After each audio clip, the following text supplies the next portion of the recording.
All right, let's test some fans. So it's too cold for these fans to come on with the air conditioning on. It's staying right around 190 now. And so these will never come on if the pressure doesn't engage the high pressure switch. So let's restrict a little airflow here. You see we're at 199. That there, and there we're going up. So 240 or 270, where's this gonna go? Some switches 240, some switches 270. Come on.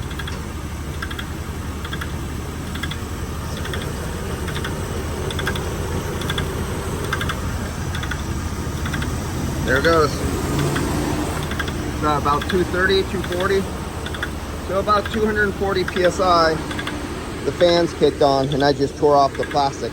So I just covered it up with plastic paper, reduced the airflow over the fins. That drives up the head pressure. The head pressure engages the safety switch to kick on the fans because of excessive head pressure. It works. Now I could give this a thumbs up. And of course, get the body shop guy out here to bend the sheet metal out. See you guys there. And it's developing a knock noise. So they replaced the thermal fan clutch and I think some pulleys. It's not the fan hitting the plastic. That's a metal noise back there in the front of the engine. So that didn't happen until about 10 minutes of run time. So they got another issue to go after. This car's already been here a long time. All right, see you guys. And the fans just kicked off. It looks like about 150 PSI.